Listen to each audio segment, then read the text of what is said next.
जय जय राधा वल्लभ श्री हरिवंश जय जय श्री वृंदावन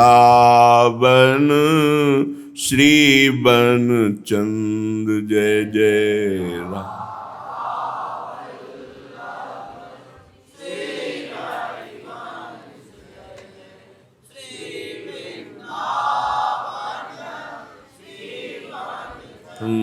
जय जय राधा वल्लभ गुरु हरिवंश जय जय गुरु वृंदावन गुरु बन चंद जय जय राधा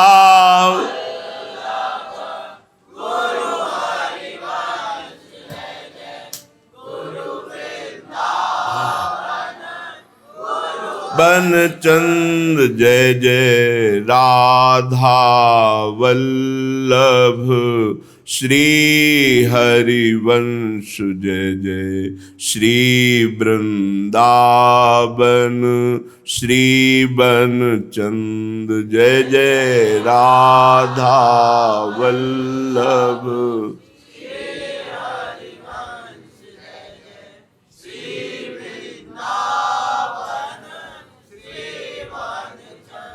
वृंदावनेश्वरी तवैव पदारविंदम प्रेमामृतैकमकरंद रसौघपूर्णम् हृद्यर्पितं मधुपते स्मरतापमुग्रं निर्वापयत् परम शीतलमाश्रयामि परम शीतलमाश्रयामि।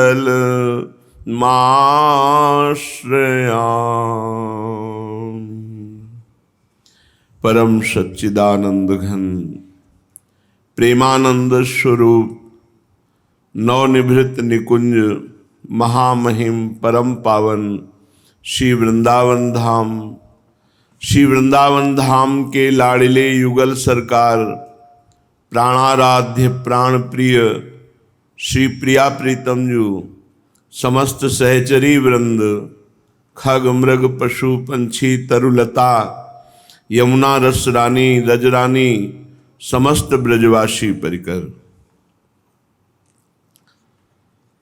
बस बार बार यही रटना है कि जैसा भी हूं प्रभु आपका हूं।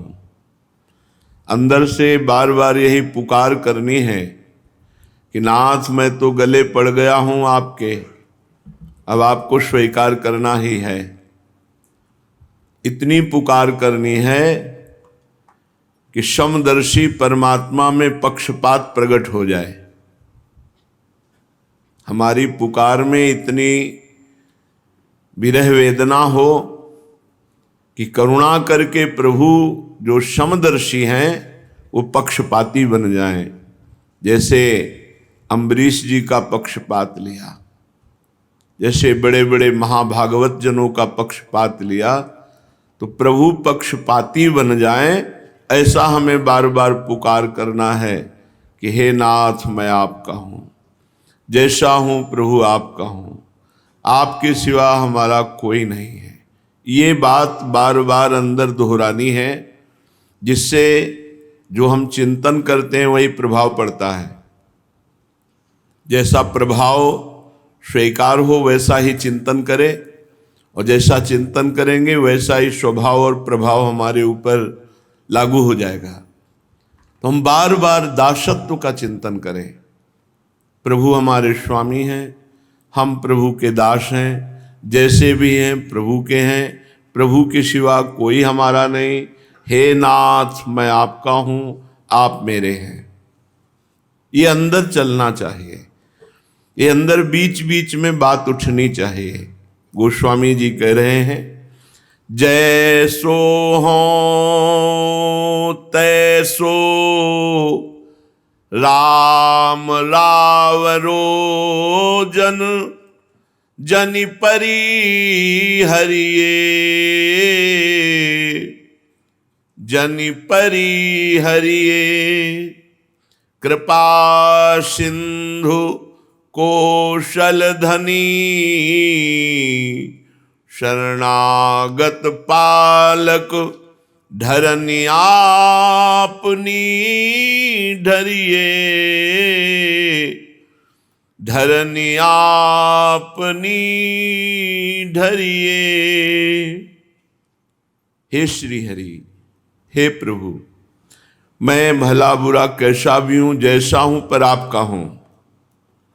जैसो हो तैसो राम रावरो जन जनि परि हरिये। मैं जैसा भी हूं आपका हूं, आपका दास हूं, इससे आप मुझे कभी त्यागिएगा नहीं। आपसे प्रार्थना है, जनि परि हरिये। ये जानकर कि ये बुरा है, इसे त्याग दें तो हमारे पास कोई अब आश्रयदाता नहीं है, हमारा कोई ठिकाना नहीं आपके सिवा। अगर आपने त्याग दिया तो फिर प्रभु विश्व में हमारा कोई ठिकाना नहीं। हे हरि, ये जान करके कि इसका अब कोई नहीं है मेरे सिवा, मैं दोषी हूं, मेरे में दोष हैं, पर मेरे दोष देखकर अगर त्याग देंगे तो फिर हमारा सर्वनाश हो जाएगा, क्योंकि और कोई हमारा है ही नहीं। अगर आपने त्याग दिया तो फिर कहां जाऊंगा? आपके समान कोई नहीं, फिर आपसे बढ़कर क्या बात है। नाथ, कृपा सिंधु कौशल धनी, शरणागत पालक धरनी आपनी धरिये। आप अपने स्वभाव के अनुसार बर्ताव करें प्रभु, स्वभाव से कभी विचलित मत होइएगा।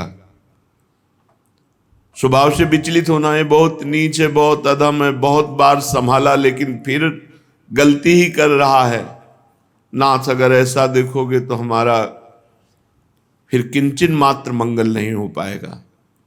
मैं आपकी शरण में हूं, हे कृपा सिंधु, हे श्री हरि, हे शरणागत पालक, आप अपने स्वभाव का ही बर्ताव रखिए, क्योंकि आपका उदार करुणा वरुणालय स्वभाव है। अगर आप हमारे स्वभाव की तरफ देखकर करुणा करने की बात सोचेंगे तो कभी करुणा नहीं करेंगे, क्योंकि हमारा स्वभाव ही ऐसा है।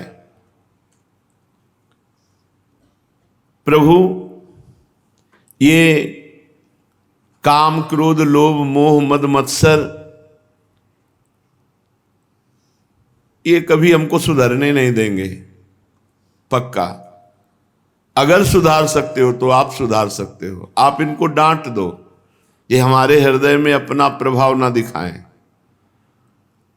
तुम सुधारी आए सदा सबकी सब ही विधि, अब मेरी यो सुधि लीजिए। इतिहास साक्षी है कि जिस जिसने आपकी शरण ली आपने सुधार दिया। सुधारते आए हो, अब मेरी तरफ से क्यों उदासीन हो? मेरे को भी सुधारो प्रभु। बिगाड़ने वाले सारे आचरण मेरे में हैं, काम क्रोधादि का प्रभाव है। नाथ, सदैव संत जन शास्त्र जन ये कहते हैं कि जिसने आपकी शरण ली आपने उसे महात्मा बना दिया, आपने उसे सुधार दिया। तो फिर मेरी जब बारी आई तो उदासीन क्यों हो? मेरे को क्यों नहीं सुधार रहे हो? हे शरणागत प्रतिपालक, काम क्रोधादि ये बिगाड़ने वाले हैं, सदैव मुझको बिगाड़ते ही रहेंगे। सुधारना पड़ेगा तो आपको ही। मेरे में सामर्थ्य नहीं कि मैं अपने को सुधार सकूं, आप ही सुधारिए। दूसरों के द्वारा बिगाड़ा हुआ आपके द्वारा बनाया जाता है। तो ये सब दूसरे हैं, काम क्रोध लोभ मोह मद मत्सर अहमता ममता, इन सब ने बिगाड़ दिया मेरे हृदय को। अब आप ही सुधारेंगे, क्योंकि सुधारते आए हैं। और अगर आपने ये देख कर के कामी है क्रोधी है और आपने छोड़ दिया तो फिर प्रभु बहुत बिगाड़ हो जाएगा, फिर नहीं संभल पाएंगे। यदि आपने छोड़ दिया तो फिर संभल नहीं पाएंगे। आप स्वीकार किए हैं कि मेरा दास है, तो हिम्मत है कि आप कभी न कभी करुणा करेंगे और मैं सुधर जाऊंगा। तुम सुधारी आए सदा, सबकी सब ही विधि, अब मेरी ओ सुधारिए। जग हंसी है मेरे संग्रहे, कत इह डर डरिए। कपि केवट कीन्हे सखा, यही सील सरल चित, ते स्वभाव अनुसारी। हे हरि, आपका तो बाना है पतितों को पावन करना, नीच अधमों को महान बना देना। तो क्या आपको इस बात का डर है कि अगर इसे स्वीकार कर लिया तो मेरी हंसी होगी? क्योंकि बहुत नीच है, छली है, कपटी है। तो प्रभु इतिहास साक्षी, ऐसे जनों का ही आपने मंगल किया है। नीच जनों का, छली कपटी जनों को करो सद्य ते साधु समाना, आपने उन्हें महात्मा बना दिया है। तो मुझे अपनाने में आपको डर लग रहा है क्या? डरना तो नहीं चाहिए आपको, क्योंकि आपका यही बाना रहा है, पतितों को पावन करना, अधमों को गले से लगा लेना, नीच प्रवृत्ति वालों को महान महात्मा बना देना। आपका तो यही सदा बाना रहा है।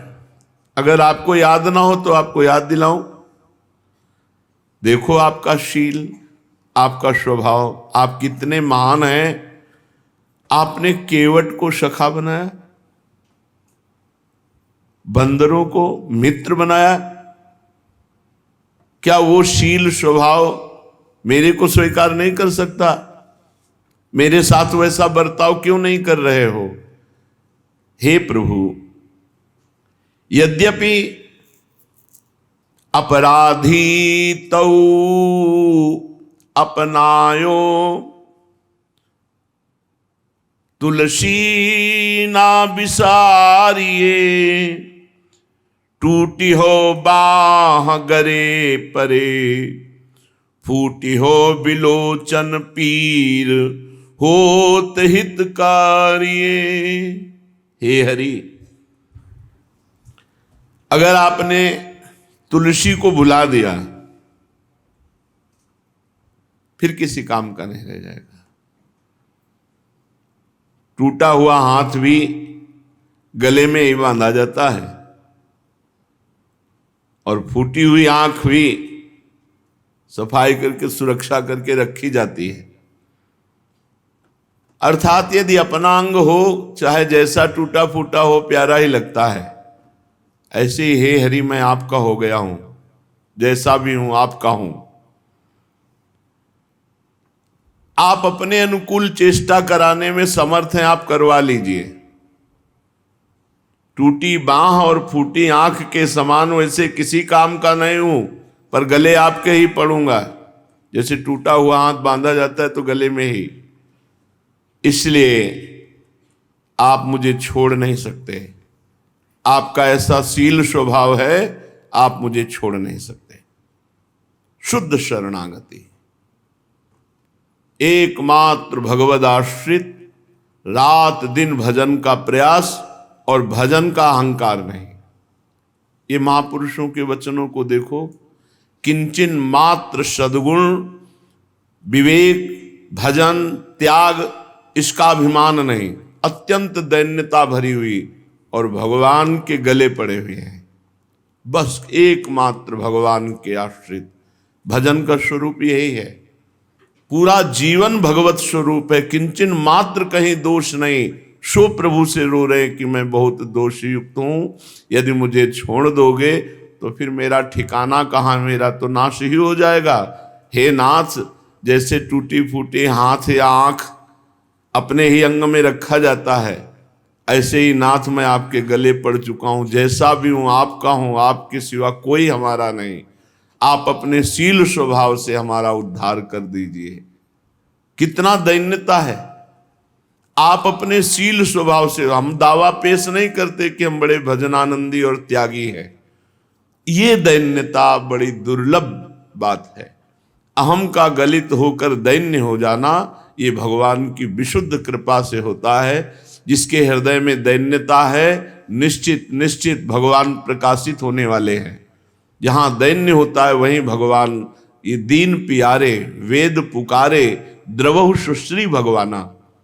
जहाँ दीनता आई तो भगवान स्वयं अपनी तरफ से प्यार करने लगते हैं, पर ये दीनता भी उन्हीं के द्वारा दी जाती है। नहीं तो छोटी छोटी क्रियाओं के कर्ता भाव, अहंकार भाव में जीव विचरण करता रहता है।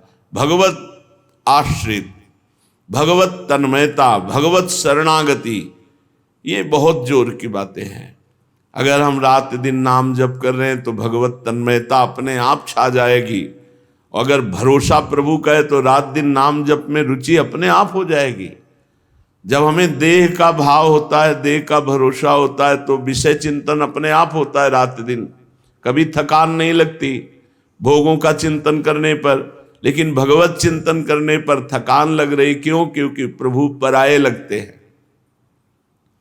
अभी शरीर और शरीर संबंधी भोग अपने लगते हैं, प्रभु पराये लगते हैं। जिस दिन प्रभु अपने लगने लगे फिर भजन स्वाभाविक होता है, फिर स्वादिष्ट भजन होता है। भजन में स्वाद आ जाता है। अभी रूखा ऐसे स्वाद नहीं आ रहा भजन में, तभी मन भाग रहा है विषयों में। पर प्रभु से प्रार्थना कीजिए, प्रभु की शरणागति पुष्ट कीजिए और खूब नाम जप कीजिए, तो इसी जन्म में भगवद अनुराग प्रकट हो जाए। प्रभु की याद करके एकांत में बैठ के रोना मानो विश्व को पावन करना है। इससे बड़ा कोई तप नहीं, इससे बड़ा कोई साधन नहीं। एकांत में बैठकर प्रभु की याद में अश्रु प्रवाह कर रहा है। मम भक्ति युक्तो भुवनम पुनात, मेरी भक्ति से युक्त होकर लोक के लोक को पावन कर देता है। श्रीपाद प्रबोधानंद जी महाराज करुणा करके कह रहे हैं कि विमुक्तानाम अप्युन्मथिति हृदयान अंकुश दया निधि सर्वाश्चर्य प्रचुर सुषमा वैभव खनि समन्तात श्री राधा ललित पद विन्यास मधुरा दुरापार्था शाम में सफलयत वृंदावन महिम। ये वृंदावन की ऐसी लीला है जो विमुक्त जनों के हृदय को भी मथ कर आसक्त कर लेती है। जो मोक्ष पदवी को प्राप्त महात्मा है, वो शब्द स्पर्श रूप रस गंध विजेता है, उनको प्रियालाल का शब्द, प्रियालाल का रूप, प्रियालाल का रस अधीन कर लेता है और मथित करके बलात् हृदय में अपना प्रभाव ऐसा कि जो जीवन मुक्त महापुरुष हैं वो भी प्रभु आसक्त हो जाते हैं। ऐसी लीलाएं विमुक्तानाम अप्युन्मथित हृदयान अंकुश दया, विमुक्त जनों के हृदय को भी मंथन करके और आसक्त कर ले। ऐसी लीला, ऐसा रूप, ऐसे शब्द प्रियालाल के। निधि सर्वाश्चर्यम प्रचुर सुषमा वैभव खनि, निरपेक्ष दया के सागर हैं। किसी की अपेक्षा नहीं हमारे प्रभु को, पर जो गले पड़ गया, शरणागत हो गया, तो फिर दया के सागर हैं। नहीं तो पहले समूहम सर्वभूतेषु, सब भूतों में सम भाव से विराजमान है, न कोई अपना न कोई पराया। लेकिन जब शरणागत आर्त भाव से पुकारता है तो प्रभु का हृदय दया से द्रवित होकर पक्षपात कर लेता है और उसकी विजय हो जाती है। जिसके पक्ष में प्रभु हो गए वो माया पर विजय प्राप्त कर लेता है। तो जिनकी ऐसी लीला है कि जीवन मुक्त महापुरुषों के हृदय को मथ करके अधीन कर देती है, जो निरपेक्ष हैं, पूर्ण काम हैं, पर दया के समुद्र हैं, और आश्चर्य में जिनकी सुषमा है, ऐसे श्री राधा के ललित चरणारविंद, ऐसे श्री श्याम सुंदर के ललित चरणारविंद दोनों युगल सरकार के वृंदावन भूमि पर अंकित होते हैं। तो मेरी यही प्रार्थना है कि जिनकी लीला जीवन मुक्तों को भी आसक्त कर लेती है, जो निरपेक्ष पूर्ण काम है, जो दया के समुद्र हैं, जो शोभा सुषमा के समुद्र हैं, ऐसे श्री युगल चरणारविंद जहां अंकित हैं, ऐसी वृंदावन भूमि में मेरी आसक्ति हो जाए। प्रिया प्रीतम में नहीं, प्रिया प्रीतम के चरणारविंद जहां अंकित हैं, ऐसी भूमि वृंदावन में मेरी आसक्ति हो जाए कि मैं वृंदावन के सिवा जी न सकूं। वृंदावन हमारा प्राण हो जाए, सर्वस्व हो जाए, जीवन हो जाए। एकांत में बैठ करके हा वृंदावन, हा प्राण वृंदावन, सर्वस्व वृंदावन, ऐसा गायन करते हुए रुदन करें। ऐसी आसक्ति हो जाए वृंदावन से कि वृंदावन के बिना हम जी न सके। श्री वृंदा विपिन मया शरीर में तत् विक्रीतम त्वयि खलु सेन्द्रियम सचित्तम। आहा, मैंने बेच दिया अपने शरीर को वृंदावन धाम की कृपा में। अब मेरा अधिकार नहीं इस शरीर पर। ऐसा भाव अखंड वृंदावनवासी, बड़ा मुश्किल है, बड़ा मुश्किल है। श्री वृंदा विपिन मया शरीर में तद विक्रीतम, बेच दिया वृंदावन को अपना शरीर। बिका हुआ जीवन है, बिके हुए जीवन पर अपनी कोई इच्छा, कोई अधिकार नहीं होता। जैसे कल महामहिम हरिश्चंद्र जी चांडाल के यहां बिके, तो जो आज्ञा हुई वही किया, स्मशान में खड़े रह करके रात दिन पहरा देना, और जो आए उससे कर लेना। तो अपने पुत्र तक का कर लिया, क्योंकि बिके हुए उनका कोई अधिकार नहीं है, अपना पराया कुछ नहीं। ऐसे ही हम वृंदावन को बिक गए। विक्रीतम शरीर में तद, मेरा ये शरीर वृंदावन को बेच दिया गया। किस बात पे? वास मात्र से। मुझे वास मिला तो मैं वृंदावन को अपना जीवन दे दिया। त्वयि खलु सेन्द्रियम सचित्तम, अब हमारी इंद्रियां, हमारा चित्त बचा ही नहीं, क्योंकि हमने तीनों शरीर दे दिए। तो श्री राधा रमण पदारविंद भक्ति मूल्येन श्रुति वचसा वदासि नो किम। इस शरीर को तो न जाने कितने बार शरीर संबंधी भोगों में, रिश्ते नातों में दे दिया, बेच दिया।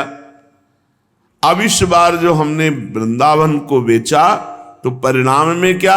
श्री किशोरी किशोर जू के चरणारविंद की प्रेम लक्षणा भक्ति जागृत हो जाएगी। जो अपने आप को वृंदावन के हाथ बेच देता है, तो वृंदावन मूल्य देता है प्रिया प्रीतम का प्रेम। क्या आप ऐसा चाहेंगे? श्रीपाद प्रबोधानंद जी पूछ रहे कि सौदा है, प्रिया प्रीतम का प्रेम मिलेगा, अपने को बेच दो वृंदावन के हाथ। अब आपका अधिकार नहीं शरीर पर सुख दुख मान अपमान लाभ हानि, क्योंकि बिके हुए हो वृंदावन को।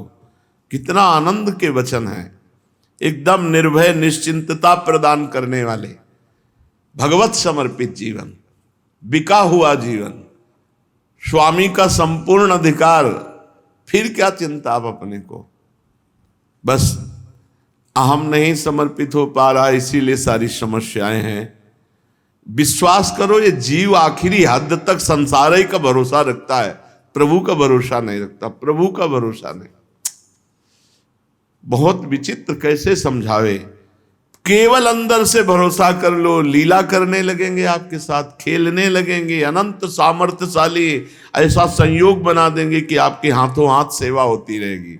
पर ऐसे संयोग नहीं बनेगा जिंदगी भर भोग भोगते रहे, रिश्तों का पोषण करते रहे, संबंधों का। अब सोचो तुम्हारे बुढ़ा बापा कोई चरण सेवा करे, नहीं करेगा, भोग भोगो, तड़पो। अब अगर भगवान से संबंध रखा है, फिर प्रश्न ही नहीं होता, प्रश्न ही नहीं होता। जिनको ये लगता है कि वृंदावन वास कर रहे हैं हम अकेले हैं, तो अभी अकेले क्यों हो? प्रिया प्रीतम को क्यों नहीं मिलाया अपने में? उनको मूर्ति समझते हो, छवि समझते हो। एक बार प्यार करके तो देखो, पूरे विश्व का वैभव उनके हाथ में है। एक से एक दिव्य आत्माएं उनकी आपकी सेवा में लग जाएंगी। पर अब ऐसे नहीं लगेंगे कि पूरा जीवन संसार को अपना मानते हैं। अब भी प्रिया प्रीतम को नहीं मान रहे, अब भी बाट जो रहे कि वही लड़का बच्चा बहु परिवार हमारा साथ दे दे, वो मरने को तैयार है। यही बात है, बेच दो अपने जीवन को वृंदावन के हाथ, तो श्री प्रिया प्रीतम का प्रेम रूपी मूल्य वो प्रदान कर देगा।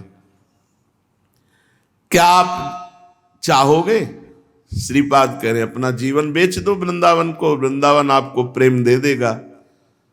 बहुत दुर्दशा जीव की है, बहुत दुर्दशा है। किसी को खाने में इतना अच्छा लगता है कि बार बार भोजन, किसी को शयन में इतना अच्छा लगता है कि भोजन भी ना मिले बस सोते रहे। अरे ये जीवन में कोई खाना पीना सोना जागना बस इतना ही जीवन?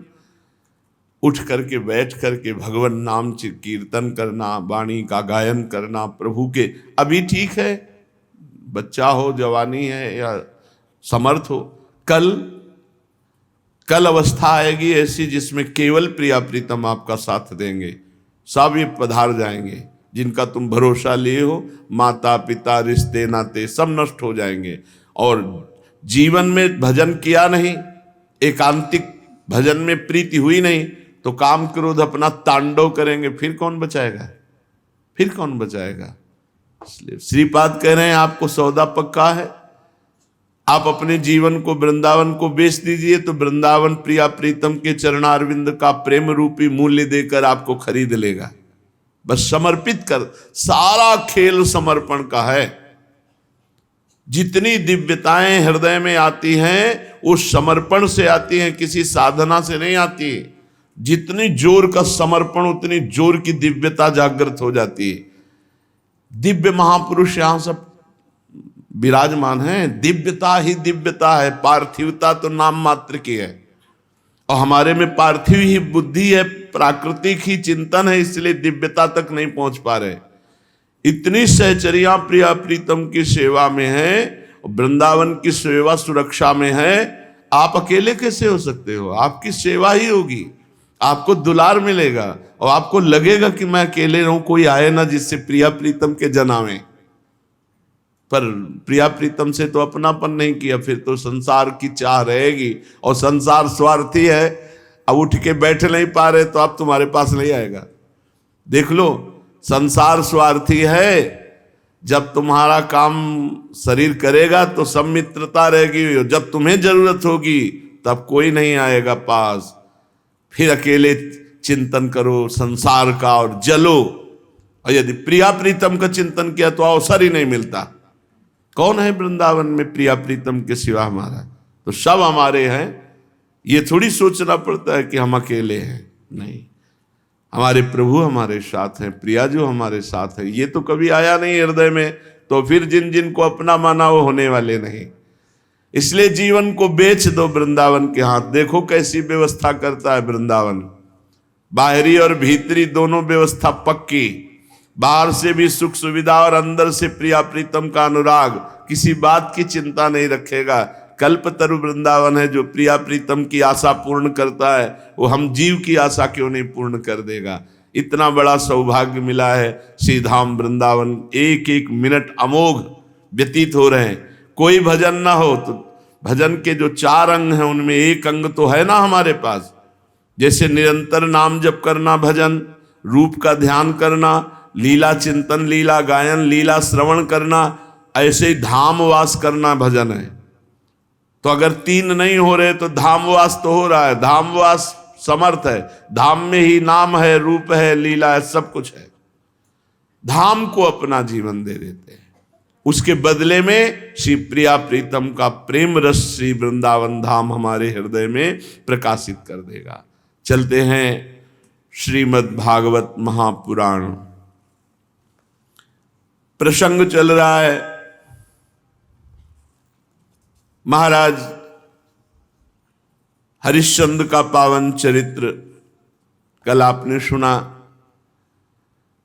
हरिश्चंद्र जी के पुत्र थे रोहित, रोहित के पुत्र हुए हरित, हरित से चंप नाम के पुत्र हुए जिन्होंने चंपापुरी बसाई, चंप से सुदेव, उनके पुत्र हुए विजय, विजय का भरुक, भरुक का वृक, वृक का पुत्र बाहुक। शत्रुओं ने बाहुक से राज्य छीन लिया तो अपनी पत्नी के साथ वन में चले गए, और वन में जाने पर बुढ़ापे के कारण जब बाहुक की मृत्यु हो गई तब उनकी पत्नी भी उनके साथ सती होने को उद्यत हुई। परंतु महर्षि औरव को यह मालूम हुआ कि इसके तो गर्भ है, इसलिए उन्होंने रोक दिया कि तुम्हें सती नहीं होना, क्योंकि तुम्हारे गर्भ है तो संतान को नष्ट करना ये तुम्हारे अधिकार की बात नहीं। जब उनकी सौतों को यह मालूम हुआ तो उन्होंने भोजन के साथ उसे विष दे दिया। विष को गर कहते हैं, गर। परंतु इतना प्रभावशाली ऋषियों का कृपा पात्र वो गर्भ कि गर के साथ प्रकट हुआ। गर कहते हैं विष को। तो महर्षि औरव ने सगर नाम रखा, महाराजा धीराज सगर। बड़े यशस्वी चक्रवर्ती सम्राट हुए हैं। उन्हीं के पुत्रों ने पृथ्वी को खोदकर समुद्र बना दिया। सगर ने अपने गुरुदेव औरव की आज्ञा मानकर ताल, जंग, यवन, शक, है और बर्बर जाति के लोगों का वध नहीं किया, बल्कि उन्हें विरूप बना दिया। उनमें से कुछ के सिर मुड़वा दिए, कुछ के मूछ दाढ़ी रखवा दी, कुछ को खुले बालों वाला बना दिया, कुछ को आधा मुड़वा दिया। कुछ लोगों को सगर ने केवल वस्त्र ओढ़ने की आज्ञा दी, पहनने की नहीं। कुछ को केवल लंगोटी पहनने की कहा, ओढ़ने नहीं। इसके बाद राजा सगर ने औरव ऋषि के उपदेशानुसार अश्वमेध यज्ञ के द्वारा संपूर्ण वेद और देवतामय आत्मस्वरूप सर्वशक्तिमान भगवान की आराधना की। अश्वमेध यज्ञ में घोड़ा छोड़ा जाता है।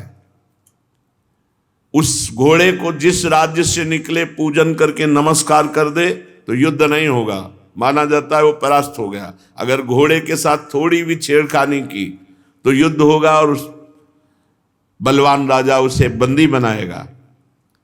तो उस घोड़े को इंद्र ने चुरा लिया अश्वमेध यज्ञ के। पता ही नहीं चला कि किस राजा ने घोड़ा बंदी बनाया, क्योंकि इंद्र ने चुरा लिया, किसी राजा ने नहीं। उस समय महारानी सुमति के गर्भ से उत्पन्न हुए सगर के पुत्रों ने अपने पिता के आज्ञानुसार घोड़ा सारी पृथ्वी छान डाली, ढूंढा पर कहीं नहीं मिला। तब उन्हें बड़ा क्रोध आया और बड़ी गुस्सा से उन्होंने पृथ्वी को खोदना शुरू किया। खोदते खोदते उन्हें पूर्व और उत्तर के कोने पर अपना घोड़ा बंधा दिखाई देगा, जो कपिल मुनि का आश्रम था। 60,000 सगर के पुत्र थे। वो शस्त्र उठाकर कहने लगे, दौड़ो दौड़ो, पकड़ो, यही हमारे घोड़े को चुराने वाला चोर है। देखो तो सही, घोड़ा चुरा के यहां बांध लिया और आंख मूंद कर बैठ गया। ये तो पाप कर्म इसने किया, इसको मार डालो। सब दौड़ पड़े, 60,000 थे। कपिल भगवान आंख मूंदे हुए भगवान के ध्यान में थे। अब जे भी मुनि के पास गए तो उनकी आंख खुल गई। तो महापुरुषों के तिरस्कार के फलस्वरूप उनके शरीरों में आग लग गई। क्षण भर में 60,000 सगर के पुत्र राख बन गए। कोई साप आदि नहीं दिया, केवल वो प्रहार करने आ रहे थे तो उन्होंने देख लिया तो सब राख हो गए। 60,000 सगर के पुत्र।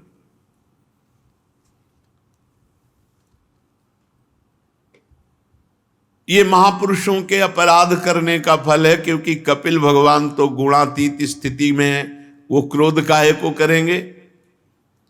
भला कहीं पृथ्वी की धूल का भी आकाश से संबंध होता है? ऐसे ही भला क्रोध का संबंध दिव्य महापुरुष से होता है?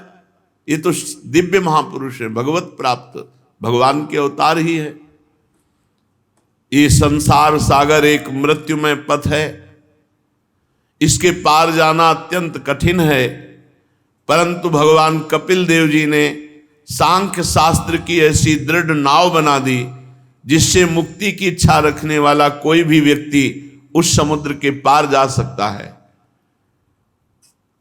परम ज्ञानी परमात्मा हैं कपिल भगवान, भला उनमें शत्रु और मित्र का भाव कैसे आ सकता है। अब जब सगर को पता चला कि 60,000 पुत्र हमारे भस्म हो गए, तो उनकी दूसरी पत्नी थी केशनी, उनके गर्भ से असमंजस नामक पुत्र हुआ। असमंजस के पुत्र का नाम था अंशुमान। अंशुमान अपने दादा सगर की आज्ञाओं का पालन और उन्हीं की सेवा में लगे रहते थे। असमंजस पहले जन्म के योगी थे, विषय संग के कारण योग से विचलित हो गए थे, परंतु योग का प्रभाव इस जन्म में भी था, इसलिए वे कोई भी अच्छा काम नहीं करते, सब काम बिगाड़ देते कि कोई उनसे प्यार न करे, जिससे सब लोग यही समझने लगे थे कि असमंजस पागल हैं। वे कभी कभी अत्यंत निंदनीय कर्म कर बैठते और अपने को दिखाते बुद्धिहीन पागल। यहां तक कि जब बच्चे खेलते होते तो उठा के सरयू में डाल देते। बड़ा उद्विग्न कर दिया सबको। महाराज सगर जी ने देखा कि ये असमंजस हमारे बिल्कुल विपरीत आचरण, तो त्याग दिया। जब असमंजस ने देखा कि हमारा त्याग हो गया, तो जितने बालक सरयू में फेंके थे सबको जीवित करके अपनी अपनी अवस्था के अनुसार नगर में छोड़ दिया और आप वन के लिए चले गए। अयोध्या के नागरिकों ने देखा कि सबके बालक लौट आए, तब राजा सगर को बड़ा पश्चाताप हुआ कि हमने अपने सिद्ध योगी पुत्र का पागल समझ करके अपमान किया। अब अंशुमान को आज्ञा करी तो उन्होंने अपने जो चाचा से 60,000 लाख बने हुए थे, भस्म के पास देखा घोड़ा बंधा हुआ, तो हाथ जोड़ करके अंशुमान कपिल भगवान के चरणों में गए और एकाग्रता से स्तुति की। अंशुमान ने कहा, हे कपिल भगवान, आप अजन्मा ब्रह्मा जी से भी परे हैं, इसलिए आपको प्रत्यक्ष रूप में देखा नहीं जा सकता, समाधि के द्वारा आपका अनुभव होता है, किंतु ये रजोगुणी जन आपको समझ नहीं पाए, इसलिए अपराध कर दिया और अपने अपराध से ही वो भस्म हो गए। संसार के शरीरधारी 3 गुणों में ही विचरण करते रहते, सतोगुण, रजोगुण, तमोगुण। जागृत, स्वप्न और सुषुप्ति 3 अवस्थाएं। इसी कारण ये माया मोहित जन, हे भगवान आप सर्वत्र हैं पर आपका दर्शन नहीं कर पाते। 3 गुणों और उनका प्रभाव, जागृत, स्वप्न, सुषुप्ति। आप सबके हृदय में विराजमान है पर आपको कोई नहीं जान सकता। सनंदन आदि मुनि आत्मस्वरूप के अनुभव से माया के गुणों के द्वारा होने वाले भेद को मिटा दिया, तो आपका अंदर ही साक्षात्कार प्राप्त कर लिया। पर मैं तो मूढ़ पुरुष हूं, कैसे आपका चिंतन करूं। माया और उसके गुण और गुणों के कारण होने वाले कर्मों के संस्कार, ये सब स्थूल सूक्ष्म कारण आप में नहीं है। ना तो आपका नाम है ना तो रूप, आप में ना कार्य है ना तो कारण। आप सनातन आत्मा हैं। ज्ञान का उपदेश करने के लिए कपिल रूप धारण किया। हम आपको नमस्कार करते हैं। भगवान कपिल देव जी ने कहा, बेटा इस घोड़े से हमारा कोई संबंध नहीं, पता नहीं कौन तुम्हारे पिता के यज्ञ पशु को चुरा के लाया और यहां आश्रम में बांध दिया, और तुम्हारे चाचाओं ने मूर्खता की, वो समझे कि हमने घोड़ा चुराया तो हम पर प्रहार करने को चले तो भस्म हो गए। अंशुमान ने बड़ी नम्रता से कहा, प्रभु मेरे पुरखों का उद्धार कैसे होए जो भस्म हो गए?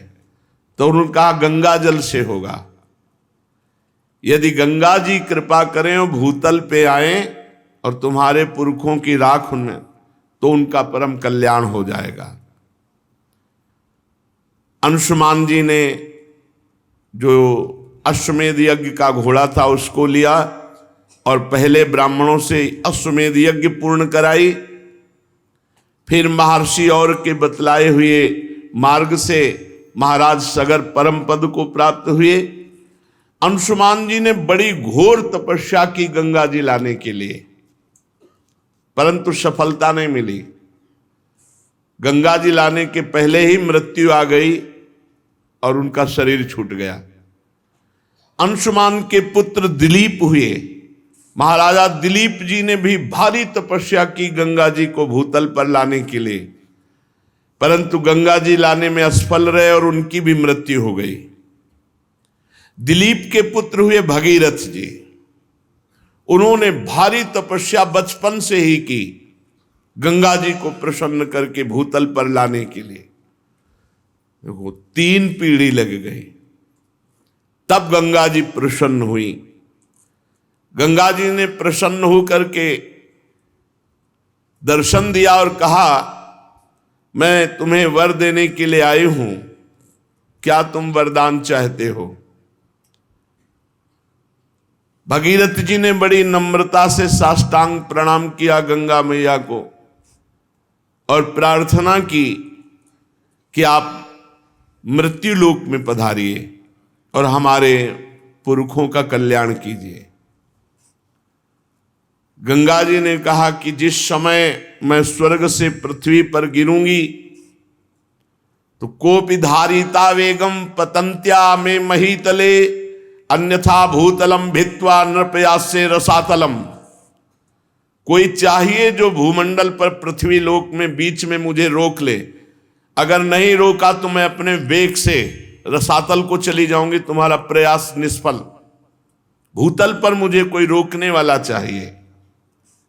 इसके अतिरिक्त दूसरी बात, किम चाहम नु भुवम यास्य नरा मैया मृजंत्यघम मृजामि तदघम कुत्र राजस्तत्र विचिंत्यताम। भगीरथ, ये 2 समस्याएं हैं।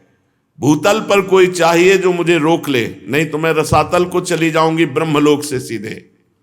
और दूसरी बात, पृथ्वी पे जाऊंगी तो पापी लोग मेरा स्पर्श करके निष्पाप हो जाएंगे, पर मैं पाप युक्त हो जाऊंगी, तो मैं पाप कहां धोऊंगी? इस विषय पर तुम विचार करो। भगीरथ जी ने कहा, पहले समस्या का तो समाधान मैं अभी किए देता हूं। साधवो न्यासिनः शांता ब्रह्मिष्ठा लोक पावनाः हरंत्यघम तेंग संगात ते स्वास्ते हृभिद्धरी। माता, तुम चिंता मत करो, जब पृथ्वी पर आप जाओगे तो पापी ही आपका स्पर्श नहीं करेंगे। जो लोग परलोक के सुख संपत्ति का त्याग कर चुके हैं, जो संसार से संन्यास लेकर निरंतर भजन में लगे हैं, ऐसे शांत ब्रह्मनिष्ठ महात्मा जब आपका स्पर्श करेंगे तो आप निष्पाप हो जाओगे। गंगा को भी पाप रहित करने की सामर्थ्य भगवत भक्त में है, भगवत प्रेमी महात्मा में है। साधवो न्यासिना, जिन्होंने समस्त भोगों का त्याग कर दिया, ऐसे सन्यासी। शांता, जो हर द्वंद्व सहते हैं। ब्रह्मिष्ठा, जो ब्रह्मनिष्ठा वाले। लोक पावना, जो लोकों के पावन करने की सामर्थ्य रखते हैं। हरंत्यघम तेंग संगात, वो जब गंगा में गोता लगाएंगे तो गंगा निष्पाप हो जाएंगी। ये बात कही भगीरथ जी ने। वो अपने अंग स्पर्श से, हे गंगा, तुम्हारे पापों को नष्ट कर देंगे, क्योंकि उनके हृदय में अगरूप अघासुर को मारने वाले भगवान श्री कृष्ण का निरंतर चिंतन होने के कारण भगवान वहां प्रकाशित हो जाते हैं। हृदय में भगवान कब प्रकाशित होते हैं? निरंतर चिंतन करने के कारण। और दूसरी बात कि तुम्हारा वेग रसातल में भेद कर चला जाएगा तो नहीं माता, बीच में ही धारयिष्यति ते वेगम रुद्रस्त्वात्मा शरीरिणाम यस्मिन् नोतमिदं प्रोतम विश्वम साटीव तंतुषु। तुम चिंता ना करो, मैं रुद्रदेव की तपस्या करूंगा, भगवान शंकर से कहूंगा ब्रह्मलोक से जब तुम गिरोगी तो तुम्हें बीच में ही रोक लेंगे।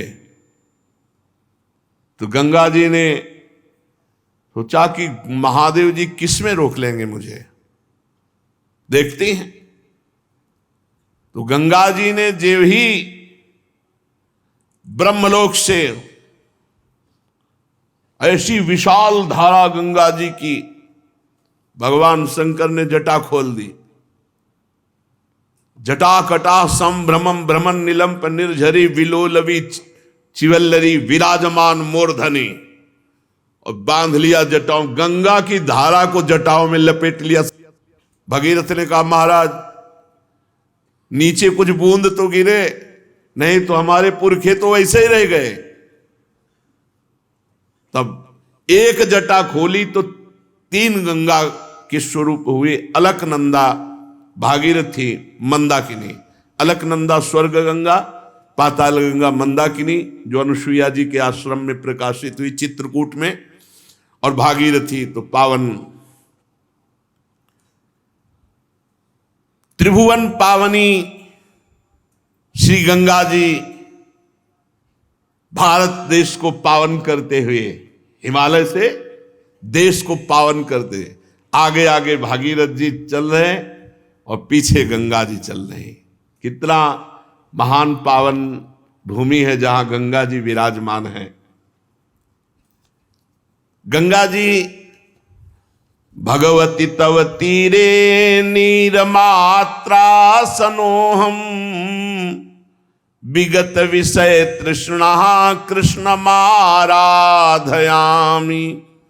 सकल कलुष भंगे स्वर्ग सोपान संगे तरल तर तरंगे देवी गंगे प्रसीद। इतनी आसक्ति गंगा जी से कहीं नहीं हुई, ऐसी आसक्ति। यमुना जी का अवगाहन सेवन हुआ पर उतना नहीं हुआ जितना गंगा जी का हुआ। बचपन से गंगा जी ही पूरा जीवन थी। आहार भी गंगा जल का ही और विहार भी गंगा के तट का। पूरा गंगा शब्द से एकदम रोमांच होता है, जैसे अपनी सगी माँ की याद आ जाए और हृदय विकल हो जाए, ऐसे हो जाता है। गंगा जी की आसक्ति हृदय में इतनी कि वो बता नहीं सकती। जैसे अपनी माँ से आसक्ति होती है, ऐसे गंगा जी से आसक्ति थी, और उन्होंने पालन पोषण माँ की तरह ही किया। हे देवी, तुम्हारे तीर पर केवल तुम्हारा जलपान करता हुआ, विषय तृष्णा से रहित होकर। किसी ने पूछा कि एकांतिक में कि आप भी तो मन वाले हैं, साधक जब साधना करते तो अपने लोग देखते मन भागता है, ये विषय वो विषय संसार, आपको नहीं सताया क्या? तो आपको सही बताएं, ऐसी रहनी और ऐसा स्थान की विषय चिंतन का कहीं संयोग ही नहीं था। ऐसे ऐसे सिद्ध महापुरुष ब्रह्मलीन, जिनको देखने के बाद हाहाकार मचता ब्रह्म तत्व में स्थित होने का, कहीं विषय संयोग का दर्शन गंगा किनारे कहाँ है? और कभी हरिद्वार की तरफ ऊपर नहीं चढ़े, जहां देखा कि भीड़ वहां नहीं गए, बस किनारा किनारा ही, प्रयाग, तीर्थराज, काशी विश्वनाथ घाटों में, फिर किनारा वापस, यही क्षेत्र ही था, यही क्षेत्र था। हम कहीं जीवन में नहीं गए, किसी भी तीर्थ में, किसी और धाम में नहीं गए। वृंदावन आना था, इसलिए चित्रकूट से तो कई दिन चित्रकूट में रुके, नहीं तो कोई तीर्थ नहीं, बस गंगा किनारे जो पड़ते हैं, ब्रह्मावर्त, इलाहाबाद संगम, काशी विश्वनाथ, बस किनारा गंगा जी, गंगा ही हमारा जीवन थी। विषय तृष्णा का नाश करती हैं। गंगा जी का दर्शन, स्नान और जलपान विषय तृष्णा का नाश करके और भगवान की आराधना की अद्भुत वृत्ति देती हैं। हे सकल पाप विनाशिनी, स्वर्ग सोपान रूपिणी, तरल तरंगिणी देवी गंगे,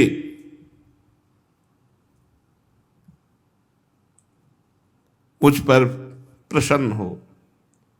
भगवती भवलीला मौलिमाले तवाम्भः कणमणु परिमाणम प्राणिनो ये स्पृशंति। अमर नगर नारी चामरग्राहिणी नाम विगत कलि कलंकातंक मंके लुठंती। हे भगवती गंगा, तुम महादेव जी के मस्तक की लीलामयी माला हो।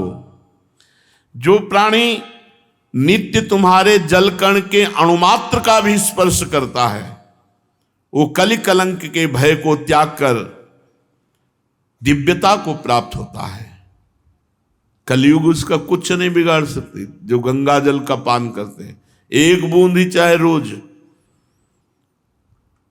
गंगा जल है कौन? हमारे प्रभु का चरणामृत है, वामन भगवान का, जिनका चरणामृत गंगा कहा गया, जिस गंगा जी को देवाधिदेव महादेव सर पर धारण किए। ब्रह्मांडम खंडयंती हर शिरस जटावल्ली मुल्लासयंती। स्वरलोकादा पतंती कनक गिरि गुहा गंड शैलात् स्खलंती। छोणी पृष्ठे लुठंती दुरित चय चमुर निर्भरम भर्सयंती। पाथोदिम पूरयंती सुर नगर सरित पावनी नः पुनातु। ब्रह्मांड को फोड़कर निकलने वाली महादेव जी की जटालता को उल्लसित करती हुई, स्वर्गलोक से गिरती हुई सुमेरु की गुफा और पर्वतमाला से झड़ती हुई पृथ्वी पर लौटती हुई पाप समूह की सेना को कड़ी फटकार देती हुई, समुद्र को भरती हुई देवपुरी की पवित्र नदी गंगा हमें पावन करे। श्री गंगा जी वरदान है, ब्रह्मद्रव है, मूर्तिमान भगवत स्वरूप है। हम भारतवासियों का कितना सौभाग्य, जहां की नदी के रूप में ब्रह्मद्रव, बिल्कुल सच्ची कहते हैं, रोज नया उत्साह, नई एक अगन भगवत प्राप्ति की, तत्वबोध की। कभी ऐसा खान पान विश्राम संसार ये स्मरण की ही वृत्ति नहीं रही। गंगा जी की कृपा से ये स्मरण की ही वृत्ति नहीं थी। त्रिकाल गंगा स्नान, तीनों टाइम सर में डुबकी लगा के, ऐसे नहीं कि ऐसे हाथ पैर धो लिए, ऐसे तीनों बार गंगा जी का स्नान, चाहे सर्दी हो, चाहे गर्मी, चाहे बरसात। तो जब लगन लगती है तब फिर कुछ नहीं सुनाई देता। ये मन तभी आपको, आपके हृदय में अभी लगन नहीं लगी, भगवत प्राप्ति की लगन लग जाए तो ये विषय, अरे ब्रह्मादिक के भोग सब विषम लागत ताई, नारायण ब्रज चंद की लगन लगी ही जाए। ऐसे ही जो गांव के लोगों के 100 फेंक दिए जाते हैं, कुत्ते किनारे लाके ऐसे नोच रहे, वहीं बैठे हैं, वहां भोग सुहाई देगा, भोग चिंतन सुहाई देगा। वहां तो बस हाय हाय मचा। ये शरीर की दुर्दशा, यही हमारे शरीर की दुर्दशा होगी। फिर भगवत तत्व का अगर बोध नहीं हुआ तो मतलब क्या रह गया। वहां यही दृश्य, कहीं चिता में आग लग रही, कहीं कोई हाथ लिए कुत्ता भाग जा रहा है, कहीं कोई टांग घसीट रहा है, यही दृश्य थे। ये दृश्य आग का काम करते हैं वैराग्य के। क्या शरीर है। तो कई कई दिन भूखे रहने पर भी पीड़ा थोड़ी होती थी, हर समय ब्रह्माकार वृत्ति। कैसे कैसे जीवन का परम लक्ष्य प्राप्त हो रात दिन। तो ये जो प्राकृतिक कष्ट हैं, ये सुख का अनुभव कराते हैं। जैसे योद्धा को जब घाव होता है तो सुख होता है, कायर पुरुष भयभीत होता है, ऐसे जिसका लक्ष्य होता है भगवत प्राप्ति। और गंगा जी वैराग्य में ऐसा पेट्रोल का काम करती है। अगर थोड़ा भी वैराग्य है तो बढ़ा के वैराग्य को बिल्कुल अवधूत बना दे। गंगा जी की अपार महिमा, और यमुना जी की महिमा है कि वैराग्य से अनुराग में डुबा दे, प्रेम में डुबा दे। श्री भगीरथ जी त्रिभुवन पावनी गंगा जी को वहां लेकर के गए जहां उनके पितरों के शरीर राख बने हुए पड़े थे। आगे आगे वो वायु के वेग के समान रथ पर सवार होकर चल रहे, पीछे गंगा जी कलरव करती हुई दौड़ रही, कल कल करती हुई गंगा जी दौड़ रही।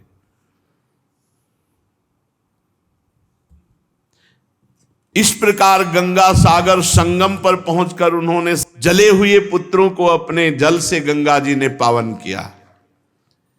यद्यपि सगर के पुत्र ब्राह्मण के तिरस्कार से भस्म हुए थे, अपराध हुआ था, लेकिन ये गंगा जी की महिमा है कि ऐसे महत अपराधी को भी परम पद प्रदान किया अपने जल के स्पर्श मात्र से। केवल गंगा जल का जे भी उनके शरीर की राख से स्पर्श हुआ कि सब के सब परम पद के अधिकारी बन गए। जय हो भारत भूमि की, जहां ऐसी पावन गंगा जी। अरे गंगा जी का दर्शन, गंगा जी का आचमन, गंगा जी का स्नान तो निष्पाप करता ही। अगर गंगा गंगा यो ब्रुयात योजना नाम सतैरपि, गंगा गंगा गंगा ऐसा उच्चारण करे तो 400 कोस दूर से निष्पाप कर देती गंगा जी। जिनके उद्धार का कोई उपाय नहीं, वो भागवत अपराधी सगर के पुत्र परम पद को प्राप्त हुए, ऐसी माता गंगा जी की महिमा है। केवल गंगा स्पर्श मात्र से। और जो रोज गंगा जी नहाते हैं, गंगा जी का दर्शन करते हैं, गंगा जल पान करते हैं, भला उनके उद्धार में क्या। बड़ी परम पवित्रता की मूर्ति गंगा जी, वो अनुभव अलग अलग महिमा है। पवित्रता की मूर्ति गंगा जी। ज्ञान का उन्मेष गंगा जी के जल से होता है। वैराग्य तो चरम सीमा तक बढ़ जाता है, मृत्यु भी बिल्कुल खिलवाड़ लगती है। गंगा जल से जब शरीर का स्पर्श होता है तो सब पाप थर्रा उठते हैं, नष्ट हो जाते हैं। जो लोग श्रद्धा के साथ नियम लेकर गंगा जी का स्नान करते हैं, उनके संबंध में तो कहना ही क्या है। मैं गंगा जी की महिमा के संबंध में जो कुछ कहा है उसमें कोई आश्चर्य की बात नहीं, क्योंकि गंगा जी सर्वाश्चर्य में भगवान के चरण का धोवन है। जिन चरणों का श्रद्धा से चिंतन कर लेने मात्र से बड़े बड़े मुनि निर्मल हो जाते हैं और तीनों गुणों के बंधन को काटकर भगवत स्वरूप बन जाते हैं।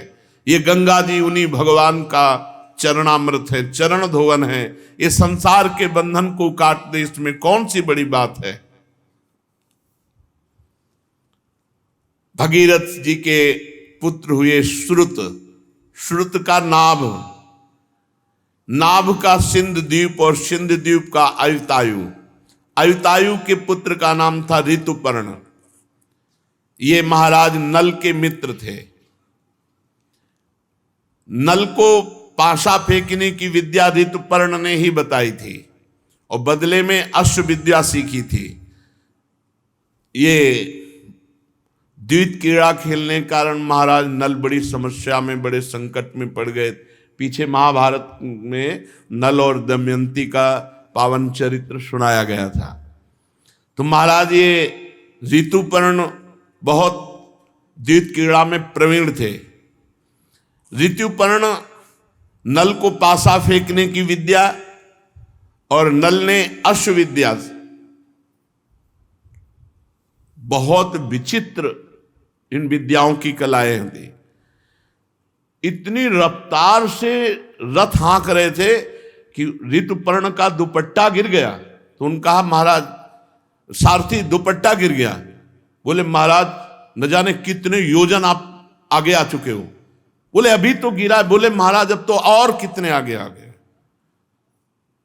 नल को इतनी विद्या प्रवीण थी कि उन्होंने गणित लगा करके एक चलते हुए रथ से एक वृक्ष में, कि सिहोर का शायद वृक्ष था, किसका वृक्ष था, उसके पत्ते फल सब पूरा गणना बना। राजा ने कहा नहीं रुको, रथ रोको, हम तुम्हारी अंदाज वाली बात नहीं मानते। बोले महाराज एक पत्ते में फर्क नहीं पड़ सकता। उन्होंने डाल काटी, उतने ही पत्ते उतने ही पुष्प। तब उन्होंने कहा तुम्हारी धन्य है विद्या, तुम कौन हो? तो उनका महाराज मैं हूं तो सारथी ही। बोले नहीं, ये विद्या केवल महाराज नल में पाई जाती है। तो ना आपका रूप है, क्योंकि वो रूप भी नहीं था, करकोटक सांप के काटने से अंतर ध्यान। बड़ा रोचक प्रसंग महाराज नल दमयंती का आज भी आनी है कि अगर ऋतुपर्ण राजा और नल करकोटक सांप इनका स्मरण करे तो कलयुग का प्रभाव उसके ऊपर नहीं आएगा। ये कलयुग का ही प्रभाव था। महाराज नल की बुद्धि मारी गई और उन्होंने अपने सर्वस्व को दांव में लगा दिया। महारानी से भारी संकट में पड़े। नल से ज्यादा तो संकट महारानी को हुआ जब छोड़ करके महाराज नल चले। कितना कितना संघर्ष महापुरुषों को। तो ऋतुपर्ण अश्वविद्या सीखी महाराज नल से। ऋतुपर्ण का पुत्र हुआ सर्वकाम। परीक्षित सर्वकाम के पुत्र का नाम था सुदास। सुदास के सौदास, और सौदास की पत्नी का नाम था मदयंती। सौदास को ही कोई कोई मित्र शाह कहते हैं और कहीं कहीं उन्हें कलमशपाद भी कहते हैं। वशिष्ठ जी के शाप से ये राक्षस भाव को हो गए थे, फिर अपने कर्मों के कारण ये संतानहीन हुए। राजा परीक्षित ने पूछा, भगवान हम जानना चाहते हैं कि महात्मा सौदास को गुरु वशिष्ठ जी ने शाप देकर राक्षस क्यों बना दिया? यदि कोई गोपनीय बात ना हो तो गुरुजन अपने शिष्य को बता देते हैं, तो कृपा करके बताइए। श्री सुखदेव जी ने कहा, परीक्षित एक बार राजा सौदास शिकार खेलने गए और उन्होंने राक्षस को मार डाला, उसके भाई को छोड़ दिया। राक्षस ने राजा के इस काम को अन्याय माना और भाई की मृत्यु का बदला लेने के लिए जब उसने देखा कि आज वशिष्ठ जी राजा के यहां भोजन करने आ रहे हैं, तो रसोइये का अपहरण कर लिया, माया से रसोइये का रूप धारण कर लिया और अभक्ष पदार्थ मांस आदि भोजन में मिलाकर सुंदर भोजन बनाकर वशिष्ठ जी के सामने परोसा गया। तो वशिष्ठ जी भोजन को देख करके जो ध्यानस्थ हुए तो पूरी बात जान गए कि ये तो अपवित्र है। तो उन्होंने क्रोधित होकर राजा को शाप दिया कि तू निमंत्रण करा रहा है मुझे और मुझे अभक्ष पदार्थ परोसा रहा है, ये तेरा काम राक्षसी काम है, इसलिए जा तो राक्षस भाव को प्राप्त हो जा। इसमें महाराज का कोई दोष नहीं था। वो राक्षस रसोईया के रूप में गुप्त रूप से, पर दोष तो राजा का ही, निमंत्रण देने वाले का ही माना जाएगा। इसलिए वशिष्ठ जी ने शाप दे दिया। महाराज कलमशपाद मित्रशाह सौदास नाम से पुकारे जाते थे कि जाओ तुम राक्षस भाव को प्राप्त हो जाओ। उन्होंने चरण पकड़ा और कहा, महाराज मेरी इसमें कोई गलती नहीं है। तब उन्होंने कहा, ठीक है 12 वर्ष तो राक्षस रहोगे ही, 12 वर्ष के बाद तुम पुनः अपने स्वरूप को प्राप्त हो जाओगे। तब उन्होंने कहा, महाराज बिल्कुल अपराध न होने पर 12 वर्ष के लिए राक्षस भाव दिया, मैं भी आपको शाप दे सकता हूं। तो उनकी पत्नी ने कहा, नहीं, ये आकाश, ये पृथ्वी, ये दिशाएं सब के सब भगवत स्वरूप है और गुरुदेव सब रूपों में है। गुरुदेव को दंड देना ये कहां की बात? तुम तो अभी राक्षस बन गए, साप तो 12 वर्ष का हो, तुम तो अभी राक्षस बन गए। उनकी पत्नी ने डांट लगाया। तो उन्होंने कहा, मैं जल को कहां छोड़ूं? तो उनका अपने पैरों में छोड़ो। इसीलिए उनके पैर काले पड़ गए, तो कलमशपाद नाम से वो पुकारे गए। थोड़ी देर में वो राक्षस हो गए, राजा बिल्कुल राक्षस बन गए क्योंकि वशिष्ठ जी का शाप। अब राक्षस बने हुए जंगल में भूख प्यास से भटक रहे थे। वहां देखा एक ब्राह्मण नवदंपति मैथुन कर रहे, सहवास कर रहे। भूख लगी हुई थी, पकड़ लिया ब्राह्मण को। ब्राह्मण पत्नी ने कहा, अभी हमारे संतान का योग था और आपने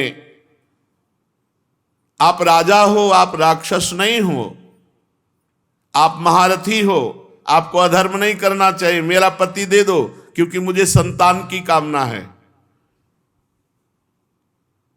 लेकिन सांप के वशीभूत उन्हें कुछ सुहाई नहीं दे रहा। खा डाला ब्राह्मण को, जैसे कोई मूरी गाजर खाए ऐसे खा डाला। ब्राह्मण तपस्याशील सद्गुण संपन्न था।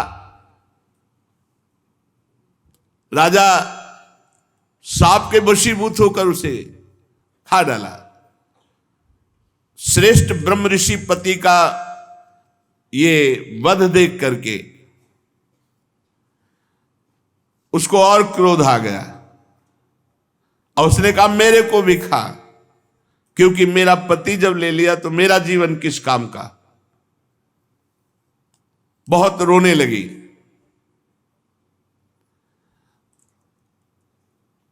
महाराज ने कहा मुझे कुछ सुहाई नहीं दे रहा है, मेरे अंदर राक्षस भाव जागृत हो चुका है, मैं तुम्हें भी खा जाऊंगा, पर अभी मेरी भूख नहीं लगी। मैं कोई दया करके नहीं छोड़ रहा हूं, मेरी बुद्धि काम नहीं कर रही। वशिष्ठ जी के साप से मैं राक्षस हो चुका हूं।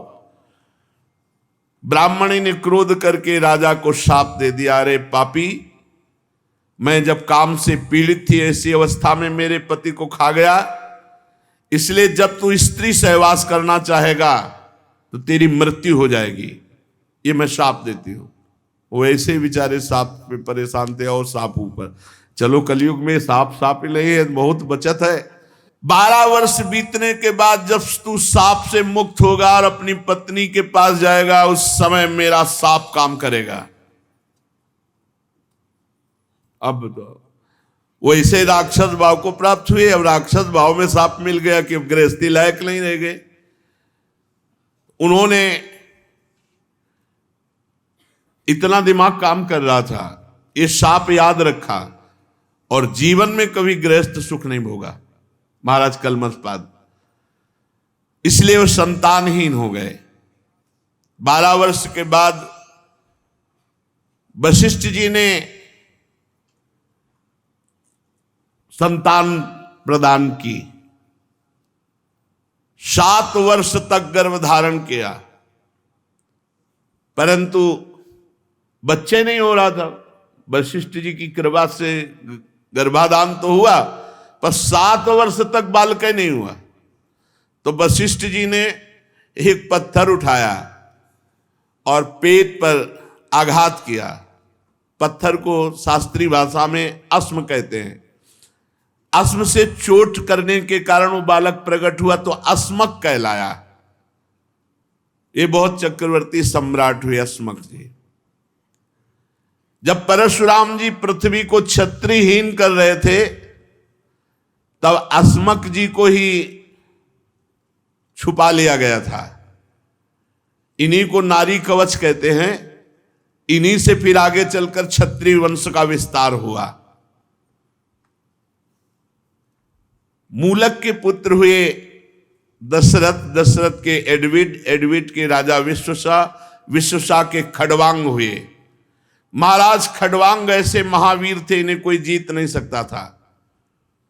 देवताओं की प्रार्थना से दैत्यों का वध किया महाराज खडवांग ने।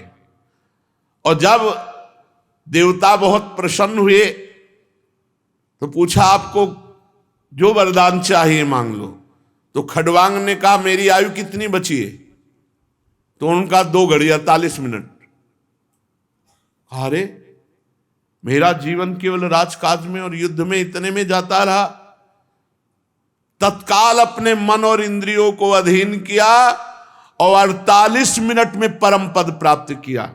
खडवांग जी ने 2 घड़ी में, जीवन में जब पता चला कि आयु रह गई इतनी, 2 घड़ी 48 मिनट, तो मन और बुद्धि को खींचकर भगवान में लगा। महावीर तो थे ही वो, और भगवान में स्थित होकर अपने शरीर को त्यागा। 2 घड़ी में परम पद प्राप्त किया। धन्य है उनका जीवन जिन्होंने अपने को भगवान में समर्पित किया है। तीनों लोकों के स्वामी भगवान मुझ पर प्रसन्न है जो मुझे पता चल गया, खडवांग जी सोच रहे। और भोगों की लालसा का त्याग करके जीवनदाता श्री हरि में ऐसे भाव में मगन हुए कि 48 मिनट में परम पद प्राप्त किया। परीक्षित, खड़वांग जैसा कोई महावीर चक्रवर्ती सम्राट और 48 मिनट में भगवत प्राप्ति, 48 मिनट में भगवत प्राप्ति। इसलिए उनको तो पता था कि 2 घड़ी बाद मर जाएंगे, अपने को 2 घड़ी का भी पता नहीं। इसलिए हर समय राधा राधा राधा।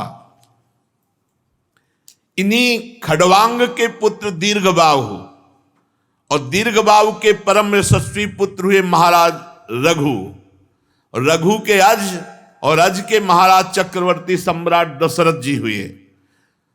और दशरथ जी की तपस्या, भजन, उससे प्रभावित होकर परब्रह्म परमात्मा 4 रूपों में प्रकट हुए, राम लक्ष्मण भरत शत्रुघ्न। खड़वांग के वंश में ही परीक्षित, सीतापति भगवान मर्यादा पुरुषोत्तम श्री राम का चरित्र तो तत्वदर्शी ऋषियों ने बहुत वर्णन किया है और तुमने अनेक बार उसे सुना भी है। भगवान श्री राम सत्य प्रतिज्ञ, अपने पिता राजा दशरथ के सत्य की रक्षा के लिए राजपाट छोड़ दिया और 14 वर्ष तक वनवास स्वीकार किया। भगवान श्री राम के श्री चरण कमल इतने सुकुमार थे कि परम सुकुमारी जानकी जी के कर कमलों का स्पर्श नहीं सहन कर सकते थे। उन्हीं चरणों से वो 14 वर्ष नंगे पैर भ्रमण किए। जब चलते चलते थक जाते तब कभी लक्ष्मण जी दबा दबा कर थकावट मिटाते, तो कभी हनुमान जी महाराज। आगे चल करके वनवास में ही शूर्पणखा मिली और उसने भगवान से इधर उधर की बात की, तो लक्ष्मण जी ने नाक कान काट कर उसे विरूप कर दिया। इसी के कारण खरदूषण आदि से युद्ध हुआ, फिर रावण के पास गई और इसी घटना के कारण जानकी जी का वियोग सहना पड़ा श्री राम जी को। इस वियोग के कारण क्रोधवश भगवान श्री राम की भौहें तन गई, जिन्हें देखकर समुद्र भयभीत हो गया। भगवान ने समुद्र पर पुल बांधा, लंका में जाकर दुष्ट राक्षसों के जंगल को दावाग्नि के समान दग्ध कर दिया। वे कौशल नरेश भगवान श्री राम हमारी रक्षा करें। भगवान श्री राम ने विश्वामित्र के यज्ञ में लक्ष्मण के सामने ही मरीचि आदि राक्षसों का अहंकार नष्ट कर दिया। बिना फण का बाण मारा, मरीच के तो 400 कोस दूर गिरा जाके।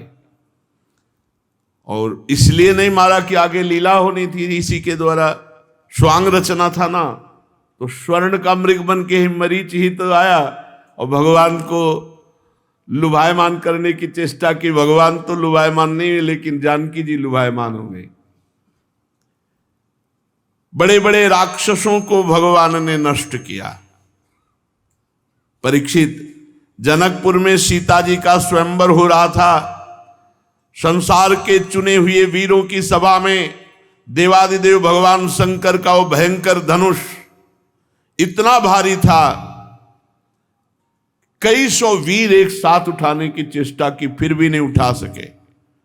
भगवान मर्यादा पुरुषोत्तम श्री रामचंद्र जी ने उसी धनुष को बात की बात में उठाकर डोरी चढ़ा दी और खींचकर बीचों बीच से उसके टुकड़े कर दिए, जैसे हाथी का बच्चा खेलते खेलते ईख तोड़ दे। भगवान ने जिन्हें अपने वक्षाय स्थल पर स्थान देकर सम्मानित किया, वे ही परम लक्ष्मी जी ही सीता जी के नाम से जनकपुर में अवतीर्ण हुई थी। गुणशील अवस्था, शरीर की गठन और सौंदर्य में वो भगवान श्री राम के अनुरूप थी। भगवान ने धनुष तोड़कर उन्हें प्राप्त कर लिया। अयोध्या को लौटते समय मार्ग में उनकी परशुराम जी से भेंट हुई, जिन्होंने 21 बार पृथ्वी को राजवंश के बीज से विरहित कर देने का संकल्प किया था। बड़ी वार्ता हुई। भगवान श्री राम ने परशुराम जी के अहंकार को नष्ट कर दिया। इसके बाद पिता के वचन को सत्य करने के लिए वनवास स्वीकार किया। यद्यपि महाराज दशरथ ने अपनी पत्नी कैकेयी के अधीन होकर ऐसा वचन बोले, पर भगवान श्री राम सत्य के बंधन में बंद करके पिता की आज्ञा का पालन किया। प्राणों के समान प्यारे राज्य, लक्ष्मी, प्रेमी, हितैषी, मित्र, महलों को भगवान श्री राम छोड़ करके अपनी पत्नी के साथ नंगे पैर वनवास की यात्रा की। वन में पहुंचकर भगवान ने राक्षसों का विनाश किया। कलुषित काम वासना के कारण अशुद्ध बुद्धि वाले जो राक्षस, खर, दूषण, तिसरा आदि बड़े बड़े इन 14,000 बड़े महारथी राक्षसों को भगवान श्री राम ने अकेले नष्ट कर दिया। जब रावण ने सीता जी के रूप, गुण, सौंदर्य आदि की बात सुनी तो उसका हृदय आतुर हो गया। अद्भुत हरिण के वेश में मारीच को उनकी पर्णकुटी के पास भेजा। धीरे धीरे वो भगवान को वहां से दूर ले गया। अंत में भगवान ने अपने बाण से उसे बात की बात में वैसे मार डाला जैसे दक्ष प्रजापति को वीरभद्र ने मारा था। जब भगवान श्री राम जंगल में दूर निकल गए तब लक्ष्मण जी की अनुपस्थिति में नीच राक्षस रावण ने भेड़िए के समान विदेह नंदनी सुकुमारी श्री सीता जी का हरण किया। अपनी प्राण प्रिया सीता जी से बिछुड़कर अपने भाई लक्ष्मण जी के साथ वन वन में दीन की भांति प्रभु घूमने लगे। और इस प्रकार भगवान ने फिर जटायु का दाह संस्कार किया, क्योंकि भगवत सेवा रूपी कर्म से वो परम पद को प्राप्त हो चुका था। फिर भगवान ने कबंध का संहार किया, फिर सुग्रीव आदि बानरों से मित्रता की, फिर बाली का वध किया। तदनंतर बानरों द्वारा अपनी प्राण प्रिया का पता लगवाया। ब्रह्मा और शंकर जिनके चरणों की वंदना करते हुए भगवान श्री राम मनुष्य की सी लीला करते हुए बंदरों की सेना के साथ समुद्र तट पर पहुंचे। वहां उपवास और प्रार्थना से जब समुद्र पर कोई प्रभाव न पड़ा तब भगवान ने क्रोध की लीला की। टेढ़ी नजर पड़ते ही समुद्र खलबला उठा और डर करके, हाथ जोड़ करके, ब्राह्मण शरीर धारण करके बहुत सी भेंट लेकर भगवान श्री राम के चरणों में आया और कहा, प्रभु हम मूर्ख लोग हैं, हम विनय से नहीं मानते, हम जड़ हैं। समुद्र ने कहा कि हे अनंत, हे प्रभु हम मूर्ख लोग हैं, हम जड़ हैं, हम विनय नहीं मानते, हम आपने क्रोध किया तो हमारी समझ में आई, इसलिए आपके स्वरूप को ना जानने के कारण आप हमें क्षमा कीजिए। और जाने भी तो कैसे प्रभु, हम सब जड़ हैं। प्रजापति बड़े बड़े ये सब रजोगुण से युक्त रहते हैं, कोई तमोगुण से युक्त, कोई सतोगुण से, और आप गुणातीत हैं, कैसे कोई जाने। वीर शिरोमणि मर्यादा पुरुषोत्तम भगवान श्री राम, आप चाहें तो अभी मैं सूख जाऊं और आप रास्ता दे दूं, लेकिन प्रभु आपका यश होगा यदि पुल बांध दिया जाए। त्रिलोकी को रुलाने वाले विश्वश्रवा के कुपूत रावण को मारकर अपनी पत्नी को फिर से प्राप्त कीजिए, यहां एक पुल बांध दीजिए, इससे आपके यश का विस्तार होगा। आगे चलकर बड़े बड़े नरपति जब दिग्विजय करते यहां आएंगे तो आपके यश का गान करेंगे। भगवान श्री राम ने अनेकानेक पर्वतों के शिखरों से समुद्र पर पुल बांधा। बड़े बड़े बंदर अपने हाथों से पर्वत उठाकर लाते, उनके बड़े बड़े वृक्ष और चट्टानें विभीषण जी की सलाह से नील, हनुमान आदि प्रमुख बानर समूह उन पत्थरों को जहां विराजमान करते वैसे वो विराजमान हो जाते। पुल बंधा, वानरी सेना लंका में प्रवेश किया, जो हनुमान जी के द्वारा पहले ही जलाई जा चुकी थी।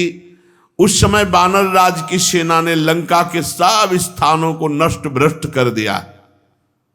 राक्षस राज रावण ने निकुंभ, कुंभ, धूम्राक्ष, दुर्मक, सुरांतक, नरांतक, प्रहस्त, अतिकाय, विकंपन, ये बड़े बड़े अपने अनुचर सेवक, मेघनाथ आदि पुत्र, कुंभकर्ण आदि भाई, वो विशाल राक्षसों की बलवान सेना भगवान श्री राम, सुग्रीव, लक्ष्मण, हनुमान, गंधमादन, नील, अंगद, जाम्बवान, पनश, इन वीरों के साथ राक्षसों का सामना किया।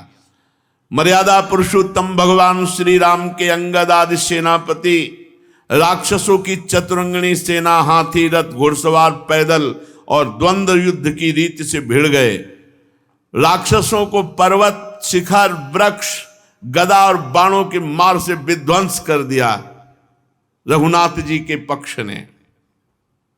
रावण के जितने अनुचर थे बड़े बड़े सब मारे गए, क्योंकि सीता जी को स्पर्श करने के कारण रावण का भाग्य ही नष्ट हो चुका था।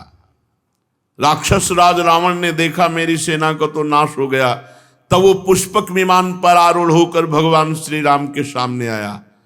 उस समय इंद्र का सारथी मातली बड़ी ही तेजस्वी दिव्य रथ लेकर भगवान श्री राम के साथ विराजमान हुआ। रावण ने तीखे दिव्य बाणों से भगवान श्री राम पर प्रहार किया, तो भगवान श्री राम ने कहा, रावण तू नीच राक्षसी भाव को प्राप्त है, तुझे बिल्कुल लज्जा नहीं आती। हमारी अनुपस्थिति में हमारी प्राण प्रिया का अपहरण कर लाया और तू यहां डींग मारता है, दुष्टता की हद कर दी। तेरे जैसा निर्लज्ज तो हमने कभी नहीं देखा, तू निंदनीय है, धिक्कार योग है। और सुन, जैसे कर्ता को अभिमान का फल शुभ अशुभ भोगना ही पड़ता, कोई नहीं टाल सकता, वैसे ही तेरी इस करने का फल मैं तुझे चखाऊंगा, कोई तुझे नहीं बचा सकता। रावण को फटकारते हुए भगवान श्री राम ने अपने सारंग धनुष पर बाण चढ़ाकर छोड़ा। बाण ने वज्र के समान उसके हृदय को विदीर्ण कर दिया। 10 मुखों से खून उगलता हुआ विमान से गिर पड़ा, ठीक वैसे जैसे पुण्यात्मा स्वर्ग का भोग समाप्त होने पर नीचे की तरफ गिरता है। रावण के पुरजन परिजन हाय हाय चिल्लाने लगे। हजारों राक्षसियां मंदोदरी के साथ रोती हुई लंका से निकल पड़ी, रणभूमि में आई। उन्होंने देखा कि स्वजन संबंधी सब लक्ष्मण जी के बाणों से छिन्न भिन्न होकर कटे पड़े हैं। सब अपनी हाथों से छाती पीट पीट कर रो रही थी, विलाप कर रही थी कि स्वामी, ये तुम्हारी दुर्दशा इसलिए हुई कि समस्त लोकों के स्वामी भगवान श्री राम से विरोध किया। ये दिन आज आ गया कि लंका की दुर्दशा पर प्रश्न उठ रहा है कि अब लंका होगी किसके अधीन। जब आप चलते थे पृथ्वी डगमगाती थी, और आज उन्हीं खोपड़ियों को बानर चरण से प्रहार करते हैं। तुम समझ नहीं पाए कि सीता जी कितनी तेजस्विनी हैं, और आपकी नासमझ ने आपकी दुर्दशा कर दी। कभी आपके कामों का श्रवण करके हम राक्षस वंश आनंदित होता था, लेकिन आज सारी लंका विधवा हो गई। आज आपकी दुर्दशा देख करके कोई आश्चर्य नहीं हो रहा, क्योंकि भगवान से विमुख की ऐसी ही दुर्दशा होती है। जो भगवान से विमुख होता है वो नरक का अधिकारी बनता है। आप ना समझी में सीता जी के प्रति जो भाव किया, वही आपके नाश का कारण बना। कौशलाधीश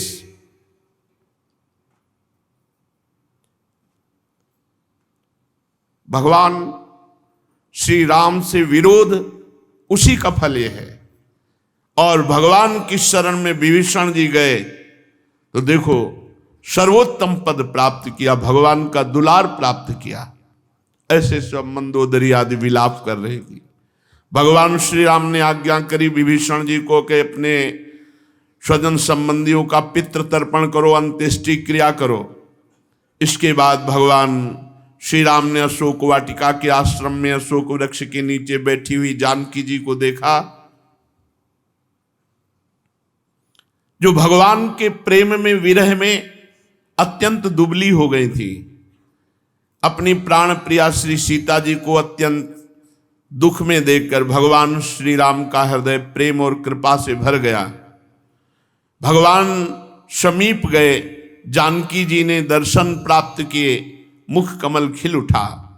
भगवान ने विभीषण को राक्षसों का स्वामी, लंकापुरी का राजा, 1 कल्प की आयु, इसके बाद साकेत धाम में आने की बात निहाल कर दिया। भगवान पुष्पक विमान पर विराजमान होकर लक्ष्मण तथा सुग्रीव एवं हनुमान जी के साथ 14 वर्ष का व्रत पूरा हो जाने पर अयोध्या नगर की यात्रा की। उस समय मार्ग में ब्रह्मादि लोकपाल उनके ऊपर पुष्पों की वर्षा कर रहे थे। भगवान को जब मालूम हुआ कि भरत जी वल्कल पहनते हैं और पृथ्वी पर कुशा बिछाकर सोते हैं और जटाएं बढ़ा रखी, तो बहुत दुखी हुए।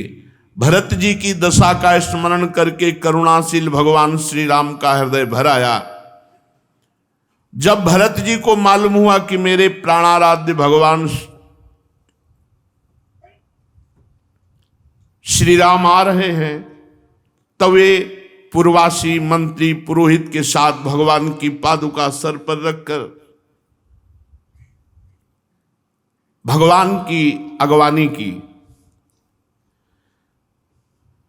जिस समय भरत जी नंदीग्राम में रह करके भगवान की आज्ञा से समय व्यतीत कर रहे थे, उस समय बड़ी तपस्यामयी स्थिति भरत जी की थी। भगवान श्री राम के अवध पहुंचने पर सबके मन में उत्साह हुआ कि हम भगवान से पहले मिले, भगवान सबके साथ पहले ही मिले। अमित रूप प्रगटे तेहि काला, उसी समय अनंत रूप धारण कर लिए और सबसे पहले ही पहले मिल रहे हैं। सबको अनुभव हो रहा है कि भगवान श्री राम हमें मिले। सबके नेत्रों में आंसू छलक रहे हैं। भरत जी भगवान के चरणों पर गिर पड़े, प्रभु के सामने पादुकाएं रख दी, हाथ जोड़कर खड़े हो गए, नेत्रों से अश्रुधारा बह रही। भगवान ने अपने दोनों हाथों से भरत जी को उठाया और गले से लगाया और भगवान ने अपने नेत्र जल से भरत जी का अभिषेक किया, भरत जी को स्नान करा दिया। फिर सीता जी और लक्ष्मण जी के साथ भगवान श्री राम ने ब्राह्मण और पूजनीय गुरुजनों को नमस्कार किया। सारी प्रजा ने बड़े प्रेम से सर झुकाकर भगवान के चरणों में प्रणाम किया।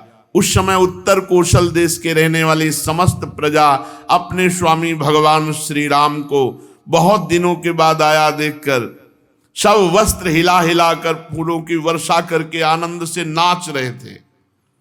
भरत जी ने भगवान की पादुकाएं, विभीषण जी ने श्रेष्ठ चंवर, सुग्रीव जी ने पंखा, हनुमान जी श्वेत छत्र, परीक्षित शत्रुघ्न जी ने धनुष तरकस, सीता जी ने तीर्थों के जल से भरा कमंडल, अंगद ने सोने का खड्ग, जाम्बवान ने ढाल और भगवान विराजमान चारों तरफ बंदीजन स्तुति कर रहे हैं।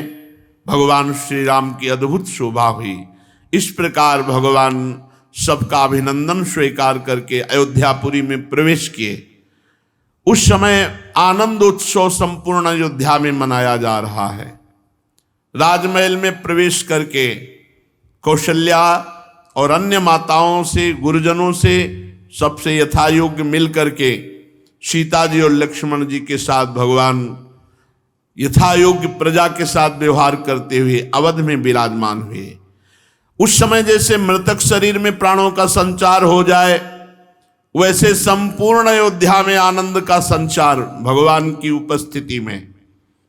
इसके बाद माताओं ने भगवान श्री राम का हृदय से लगाकर आंसुओं से अभिषेक किया।